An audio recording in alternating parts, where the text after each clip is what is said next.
Okay, in this presentation, I'm going to talk to you about part two of this 4 parts of your zine assignment. Um, so after this recording, there'll be 2 more that will kind of pull together the work that you've done and will be doing throughout this semester. So part one, I hope, helped you just understand that there's a difference between legal language and say language you would use in a sociology class or an English class or a math class, and then more specifically, a difference in what you would probably use in your everyday life, although these things may mean similar things. So in this presentation, I want you to think about, now that you've kind of learned these terms, how would you use them? So just as a reminder, there's different parts of the assignment. So far, you should have completed the brainstorm, and then now you're learning the language and how to use the language. After this part, we will then look at what is the grammar of logic, or how does the law think, or how do people in the law think.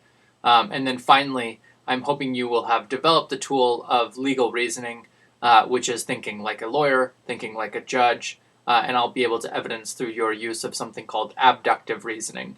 That might sound scary, but if you go through these 4 parts of this process, it is my belief that you will be able to evidence this, and it will be my job to kind of guide you along.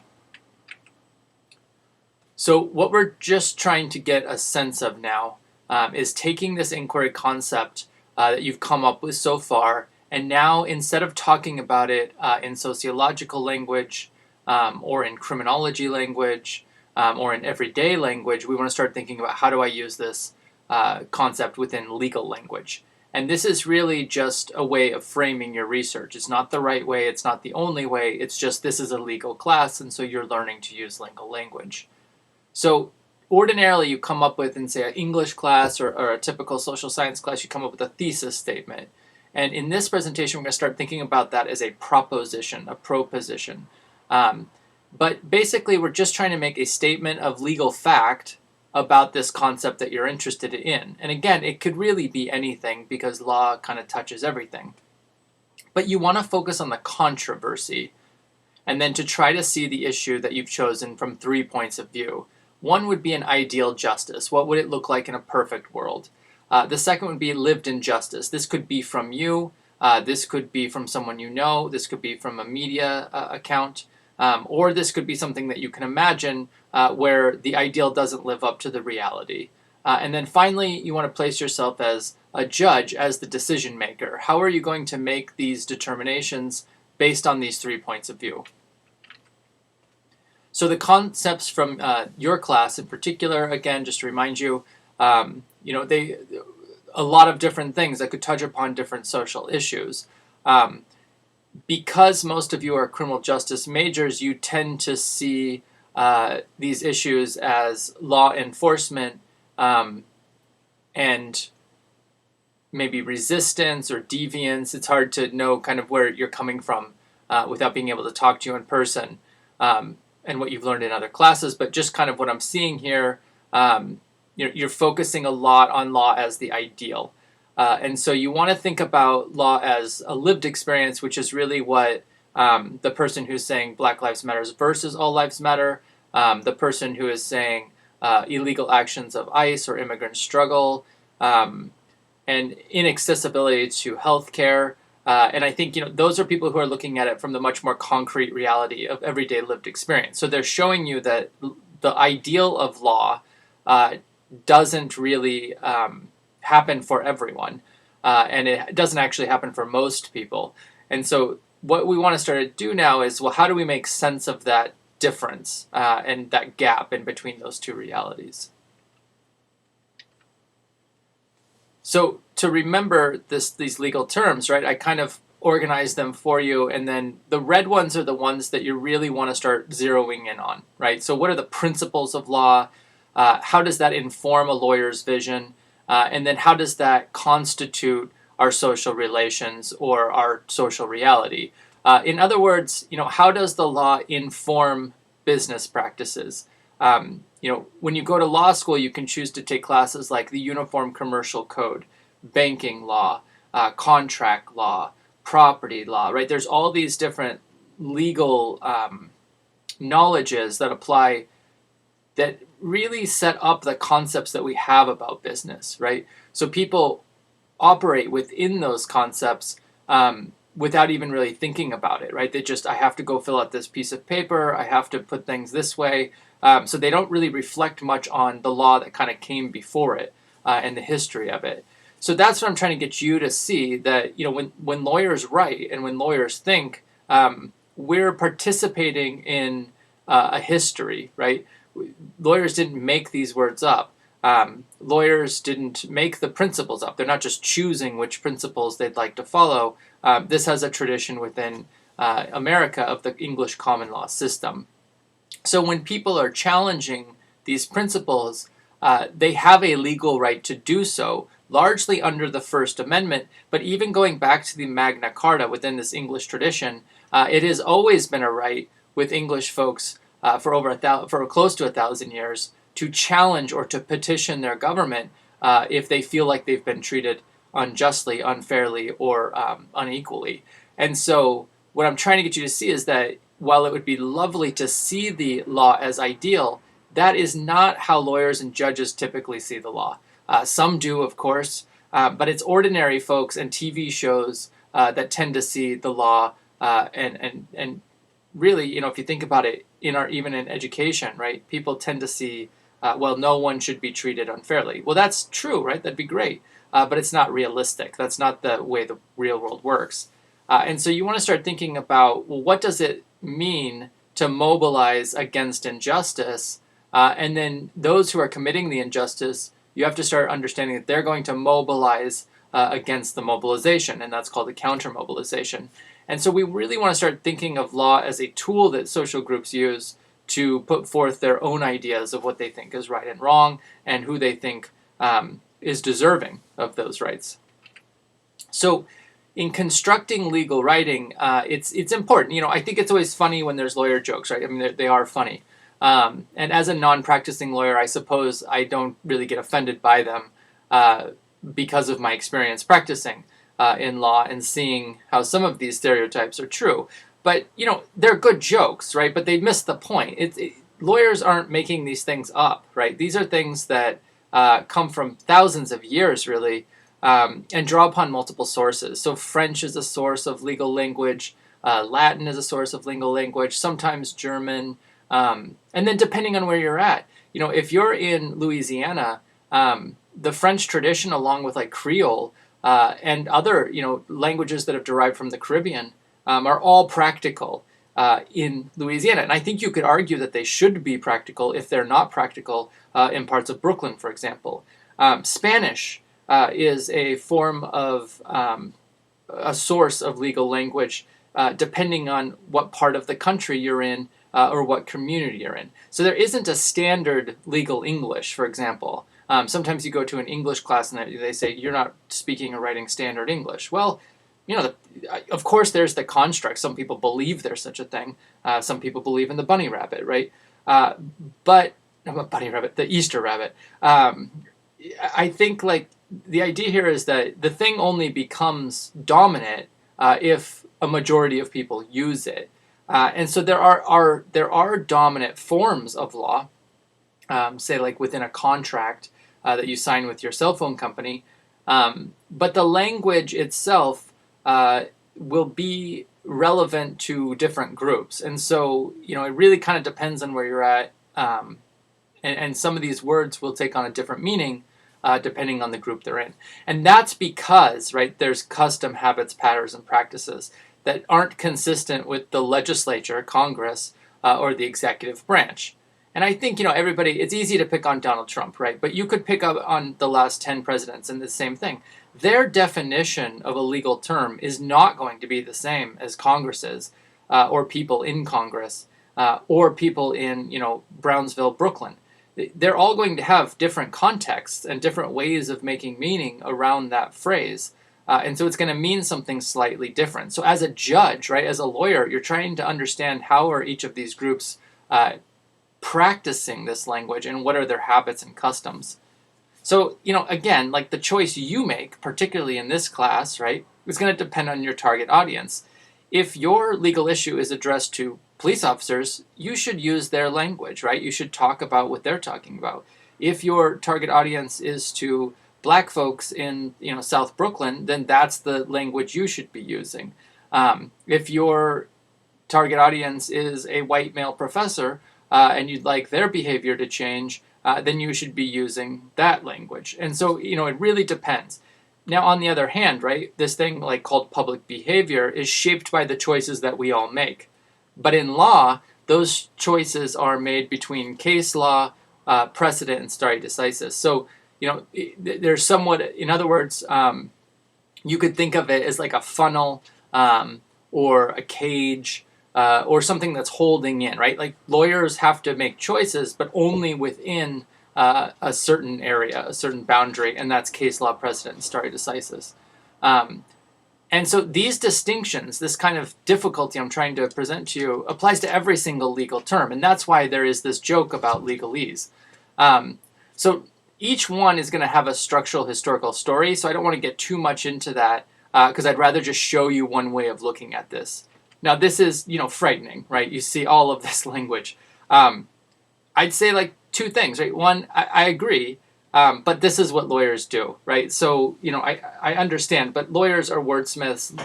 We come from a world of words. So what I've tried to do here is really just focus in, on the bold, the underlined, and then some color choices here, just to try to show you, you don't need to memorize all of these words. What you need to see is how do these words fit within this construct that I've made using legal thinking. So we start off with this idea of a proposition, right? And that's a claim of certainty, which is a promise, an offer, a hypothesis, a thesis statement, and so on, right? People call it different things, but in law, we're putting something forward. We're taking a proposition or a proposition. And so this is the legal claim or the legal fact that we're starting from. And then we're offering this as proof with the assumption that you believe the claim to be valid or true, and the you being the person who's putting up that statement.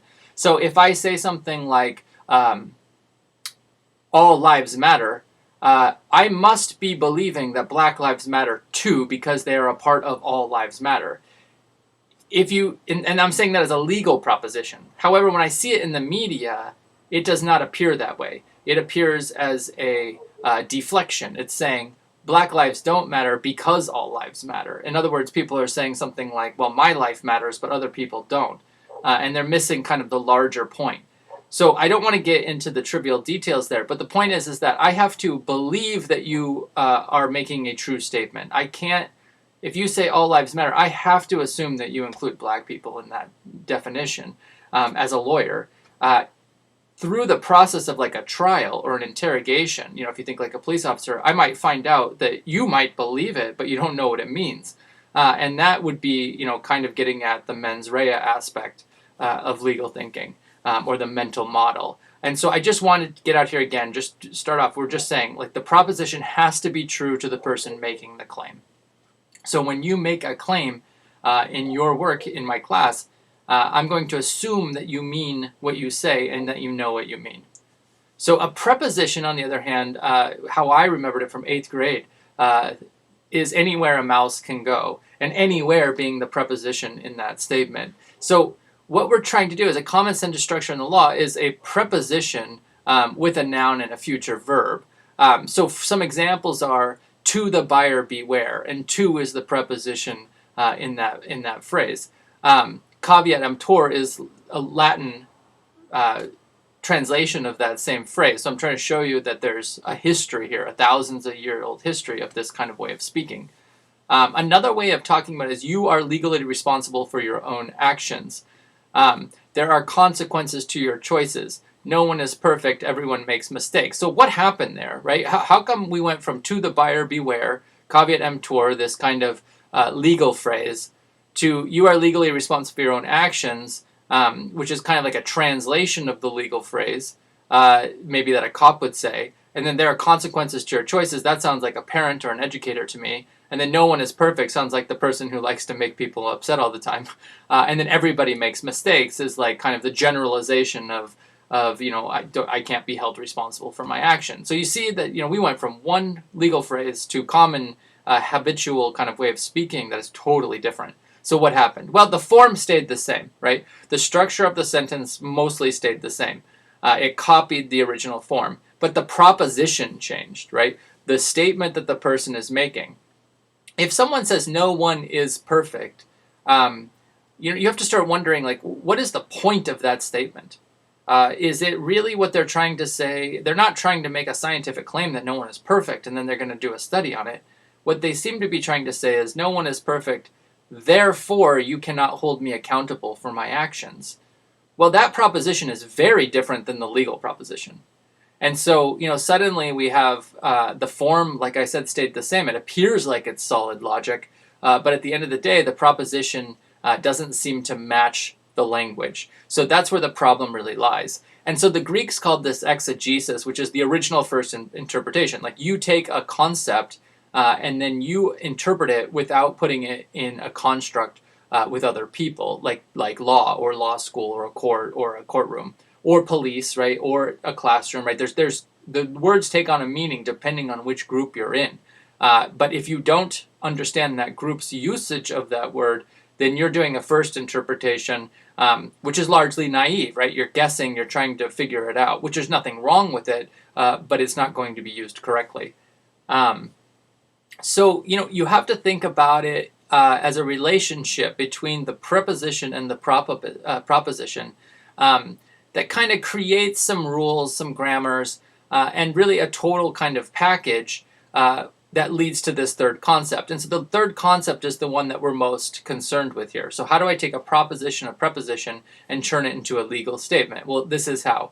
I believe we are all among us free and equal under nature's God. I believe we are all among us free and equal under nature's God. Now, you don't have to agree with that statement. However, it is a legal fact because it is in the Declaration of Independence. And so this sets up the whole Constitution and the social relations that are constituted by our laws. And so this is the ideal, right? So when we see that there's a reality where this is not, where people are not treated free and equal, then we see that some people believe that law is a thing that you can grab and hold and later yield as power over other people. In other words, to keep them from being free and equal. So that's the contrast. That's the problem. So then as a judge, we would look at the historical written records from over 800 years and look at the terms free and equal. What do they mean legally? Well, that's always included the guaranteed legal right to defend your property, including yourself, against what's called arbitrary and capricious harm, or harm that is going against your right to be free and equal. In other words, I'm arbitrarily, I'm doing it in a way that is unnecessary to maintain freedom and security or freedom and equality, and I'm doing it to hurt you purposefully or people like you.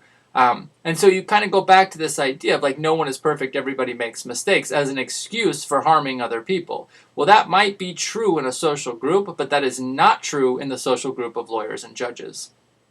So let me apply this to your everyday life. If the governmental organizations, say Congress, City Council, the Department of Education, Kingsborough Community College, your professor, neglect to keep you safe from harm, and you're entitled dignity as a universal human right, you are entitled to damages under the law, both emotional and economic, and you should be given reparation for the quantifiable damage caused to you. Now again, this doesn't mean it's going to happen.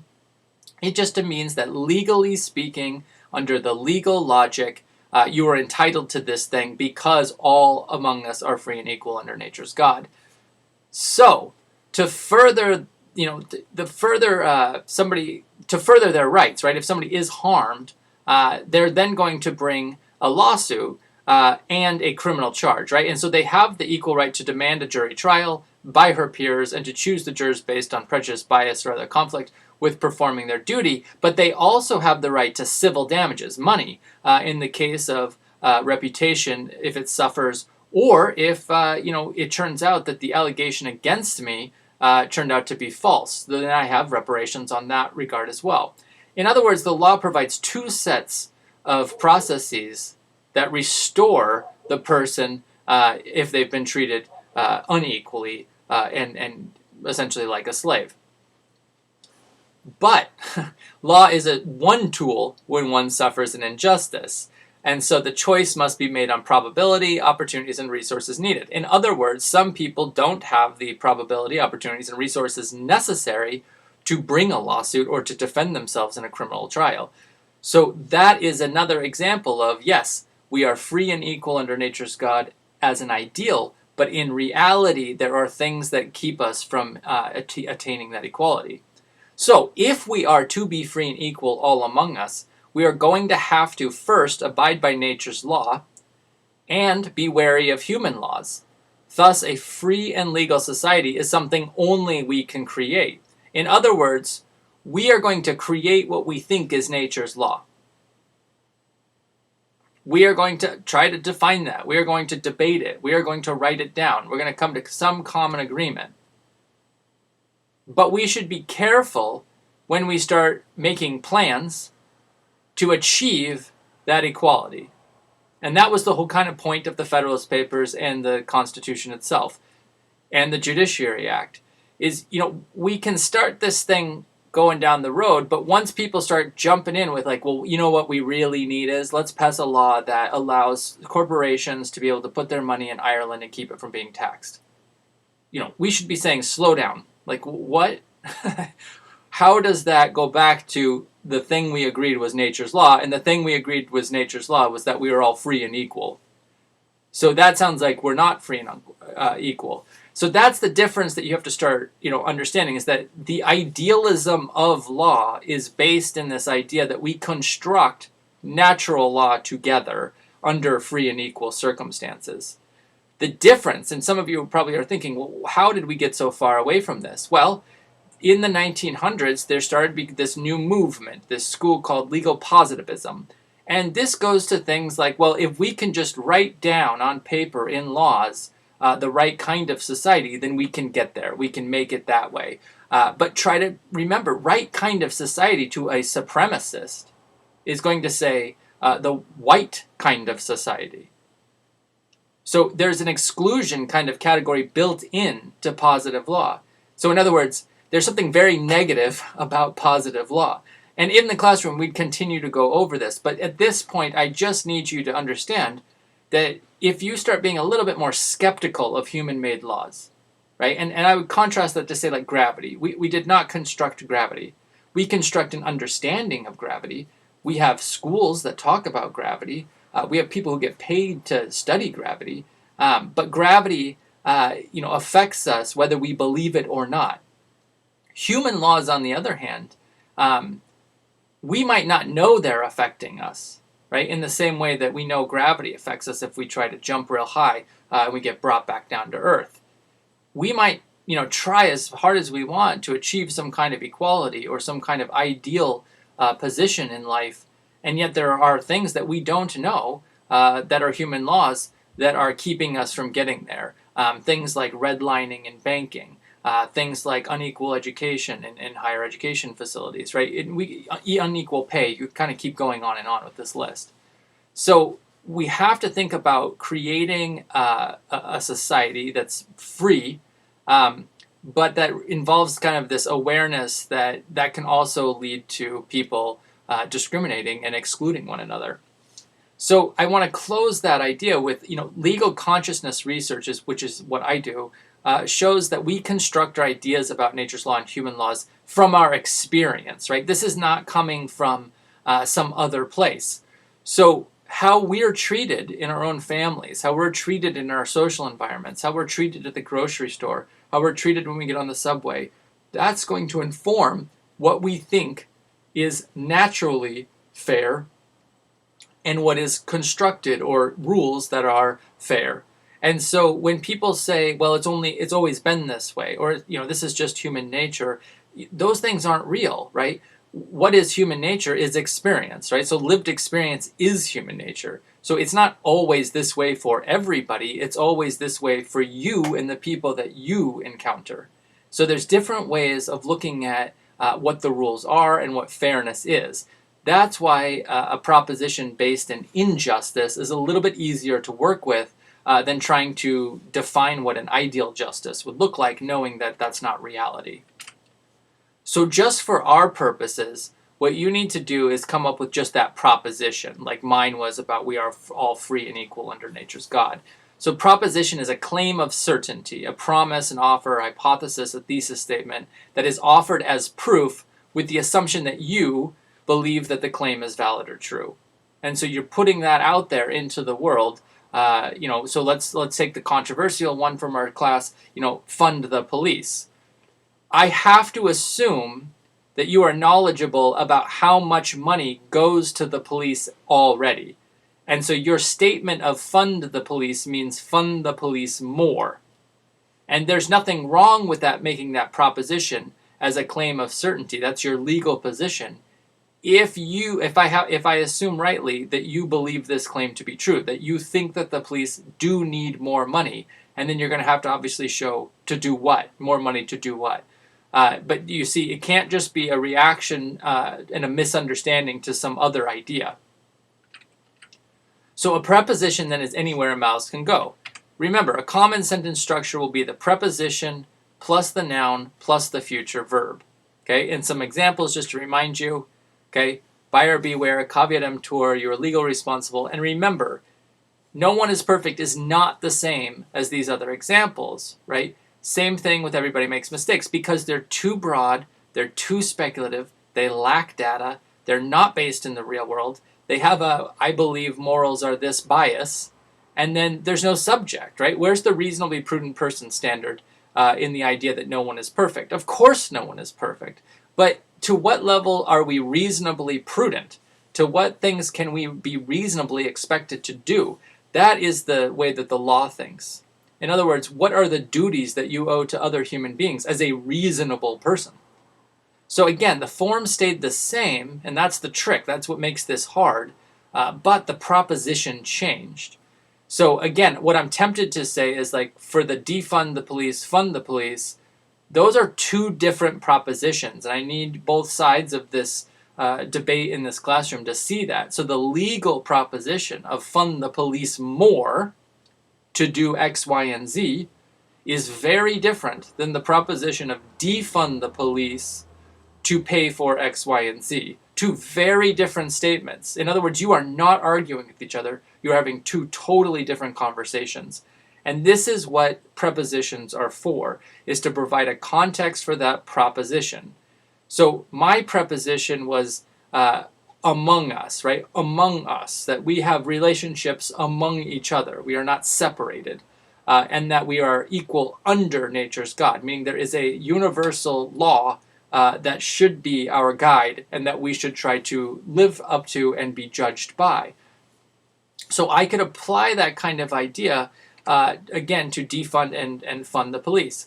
I believe we should defund the police so that we might pay for things, right? And then you'd have to say what those things are, and then in is the prepositional phrase, and then say, like, in education, in healthcare, in defense, right? Whatever the things are that you care about. The same thing could be said about fund the police, but that would have to be in property, right? I can't imagine what you would fund the police any more than to defend people's property. I don't know what else you could really pay them to do, because they're already defending people's property. So you could spend more money defending, the properties from being broken into, people stealing things from, when you work for an organization, etc. You could spend more money. I'll tell you a big secret, it won't work. Study after study after study shows that it doesn't work, but, that's what your research is for. But the point being is it needs to be in a place. You need to have it. It can't be a broad general statement. It has to be anywhere a mouse can go. Under, over, in between, on, right?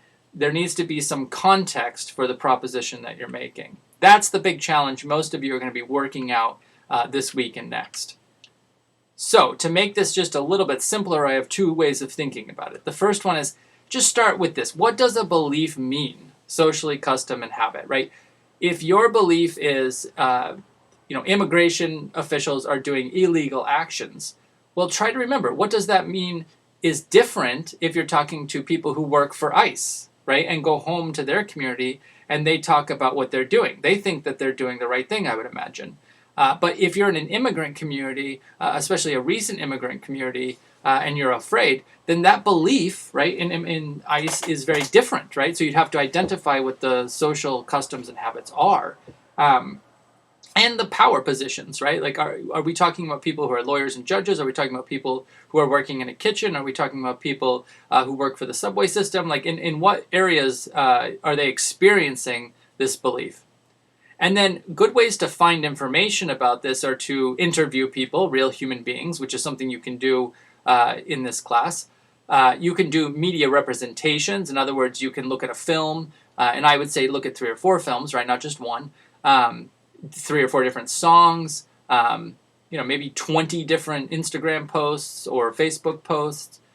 You could look at original art. In other words, you could make art, you could construct some art, or you can look at art that other people have made. Some of you want to look at statistics, and you might get those from other classes, or you might get those from online. Some of you will want to do a scientific examination, and you want to see, well, I have a hypothesis, and I'd like to try a little social experiment. I've done that with students in the past, and there's more and more things you could look at. But we want to say, like, what evidence do we have that any given group of people believe these things, right? We can't just make these statements, put them in a place, in a preposition, and then pretend that we know, right? We need to actually get some data to look at.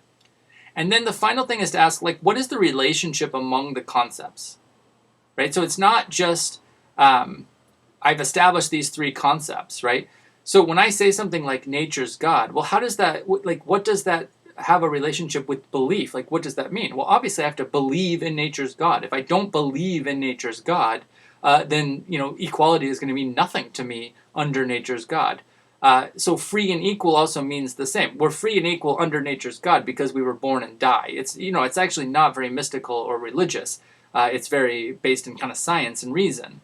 But the belief structure there is going to be based on science and reason.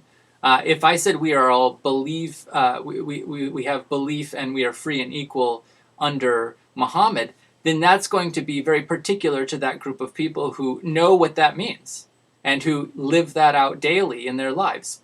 I could even, to take a non-religious aspiration, right? Like, I believe we are free and equal in opportunity in the consumer-driven market, right?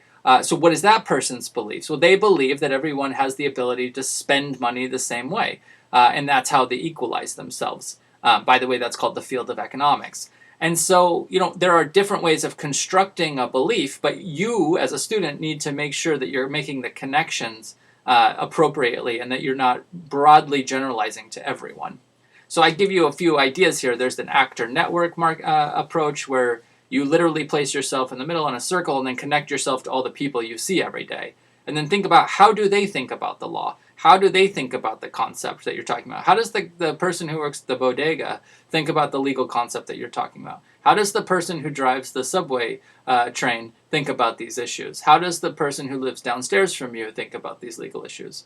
On the other hand, you could think of it as a big map, right? And think about, well, how do people in East New York see this differently than people in Sheepshead Bay? How do those people see it different than the Upper West Side in Manhattan, for example? Or even the Upper East Side at this point, which is like hemorrhaging people, right? And allegedly crime is going up in those areas, which is really a counterintuitive concept, right? If there's fewer people in the Upper East Side, how is it that crime is going up? Well, I think you could speculate away for those of you doing the criminal justice or the crime and punishment kind of idea, so I won't give you those answers, but that's one way of thinking about it. What's the relationship in their beliefs about the legal system?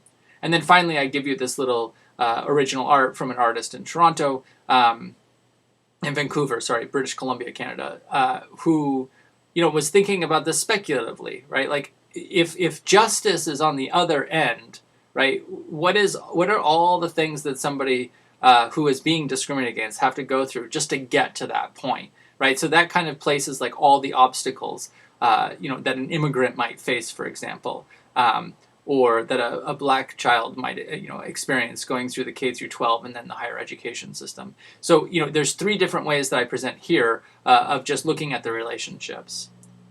And then just to kind of repeat, all you're doing is you're going to do this in a Google form, but you're going to take these ideas, the ideal justice, the lived injustice, and now judge as a decision maker, and you're going to put them into a proposition and a preposition about your legal concept. And again, it might sound complicated, but you're not going to be graded bad, right, or poorly because you try, right? In other words, this is going to count as pass-fail. You're going to get the points if you try. So just do your best. And this is one of those assignments where you learn by doing.